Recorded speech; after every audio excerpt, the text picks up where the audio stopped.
Ketika beberapa hari lalu rapat dengan sebuah perusahaan dari Switzerland via Zoom, kepala saya seperti dapat vitamin. Seperti tubuh kedapatan makanan lezat buat dikunyah dan ditelan. Bener deh, banyak makanan yang enak di lidah, namun begitu ditelan menjadi sumber penyakit. Ada sebaliknya, makanan biasa saja, bahkan gak enak di lidah, tetapi menyehatkan. Dan jarang makanan enak, lezat, murah, menyehatkan. Bagi saya, penggemar sushi, makanan itu masuk kategori enak, murah, menyehatkan. Jadi, mendapatkan informasi dari rapat panjang via Zoom dari perusahaan Swiss tersebut, maka saya seakan-akan mendapatkan makan sushi. Makanan favorit saya, salmon sushi dengan kecap sedikit dan banyak wasabi. Teleconference dari 3 lokasi, yaitu Swiss, Singapura, dan Indonesia. Saya dapatkan informasi ternyata perusahaan tersebut masuk Singapura baru dengan membangun banyak mini proses refining metal, pemurnian metal. Perusahaan asal Switzerland ini secara agresif membeli dore dan ingot dari penambang besar atau private major player di Indonesia,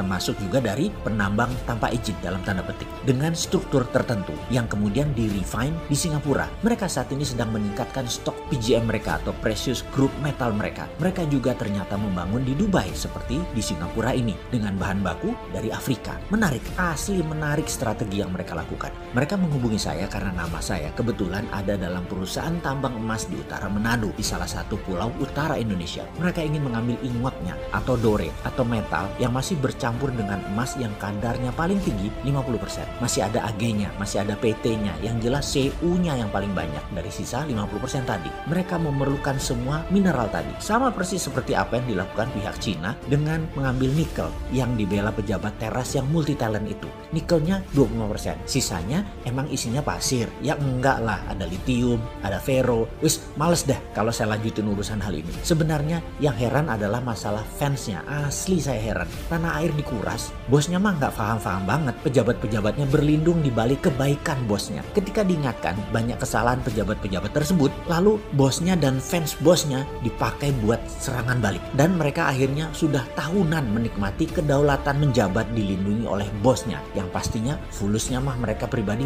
naiknya kenceng. Bosnya mah biasa-biasa aja. Sementara itu bosnya yang jujur, baik, sederhana, tapi tidak paham bisnis oligarki, dia menjalankan tugas hariannya seperti biasa saja. Jadi apa yang dikuras? Yaitu yang sisanya yang 75% di luar nikel. Kembali ke perusahaan Swiss tadi. Sama seperti kayak Tiongkok. Ambil ingot, ambil dore, tetapi yang dibayar hanya gold contentnya. Yang didiskon lagi karena belum disertifikasi alasannya. Juga belum di-refine atau dimurnikan. Semuanya bisnis itu sudah jalan tahunan. Hanya baru setahun ini mereka punya refiningnya sendiri di Singapura. Seperti biasa, begitu saya dapat peluang bicara, saya banyak tanya kepada mereka. Mau apa dengan PGM dan metal-metal lainnya yang mereka beliin ini? Apakah mau jadi juragan jual beli hard commodity? Mereka tertawa. Jah, dalam hati saya, gue diketawain. Yang singkatnya mereka menjawab, "Don't be so naive brother, you must know what is our intention." Mereka mengatakan saya jangan naif-naif, pasti mereka tahu niat mereka mengumpulkan mineral tadi. Kepala saya langsung teringat 200 tahun yang lalu ketika Swiss mengumpulkan banyak metal di dunia, di mana Swiss adalah satu-satunya negara yang memiliki Swiss Metal Bank, bank metal yang menyimpan benda-benda berharga. Semua ini menjadi dasar underlying terbitnya Swiss franc, mata uang Swiss. Jadi kali ini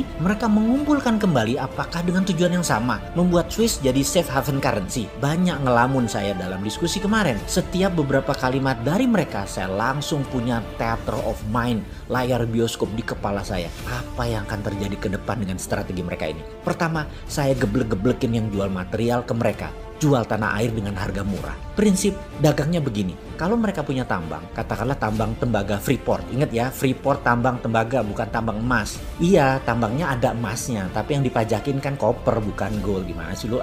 Terus diambil 51% lagi perusahaan tambang tersebut. Ini di siapa lagi? Kalau mau ambil ya emasnya, yang dikirim ke Rio Tinto dan ke Jepang itu loh, yang di-refine di luar Indonesia, emasnya. Asli gue sebel kalau urusan beginian. Kapan balik modalnya beli Freeport? Sudahlah, males dilanjutin. Oke, prinsip dagang perusahaan tambang untuk memproses katakanlah batu bara. Ini angka dari langit loh ya. Ongkos tambangnya 50, dijual 80, untungnya 30. Ya sudah, begitu rumusnya. Papers nilai perusahaan paling top 2-3 kali lipat atau 200-300%. Itu pun sudah overvalue. Tapi perusahaan teknologi nilainya bisa 100 kali aset atau kapitalisasinya bisa beratus kali karena kemampuan melipat nilai papersnya tadi. Juga perusahaan metal berharga ini. Semacam VOC lah, nilai papersnya bisa berkali lipat. tepat. Jadi perusahaan Swiss tadi ambil metal untuk dijadikan jaminan underlying surat berharga seperti bond misalnya. Misalnya bond tadi diambil Swiss untuk cetak uang, maka kertas saja yang dipindah tangankan, metal masih di tangan perusahaan Swiss tadi, katakan 10 billion dolar buat jaminan Swiss franc. Swiss membayar pinjaman tadi juga pakai bunga atau membeli dengan DP yang murah. Persis seperti pinjamnya IMF deh. Lalu misalnya negara lain, Singapura pinjam surat berharga tadi buat underlying terbitnya uang baru Singapura dolar. Kertas berharga itu pindah tangan. Tidak perlu 100% dibayar oleh Singapura, cukup 20-30% saja dari nilai. Tapi Singapura bisa cetak 100%, memanfaatkan 70% sisanya tadi. Kan ada jaminan, nggak inflasi. Ya enggak lah. Juga misalnya dinaran perlu emas, maka dinaran cukup bayar 20-30% surat berharga perusahaan Swiss tadi. Ya emasnya perusahaan Swiss ini, dan ketika diminta fisik, ya dia berikan emasnya nantinya. Tentunya harus bayar full. Tetapi selama rupiah Anda dipegang di rekening Anda di dinaran, ya emasnya dipegang perusahaan Swiss tadi. Ini asli pinter. Saya kok jadi terinspirasi ya. Kok negara kita pejabatnya nggak sepinter negara Swiss yang nggak punya laut, nggak punya sumber daya alam, bisa menjadi safe haven lagi. Oh iya, perusahaan Swiss tadi namanya Metalor.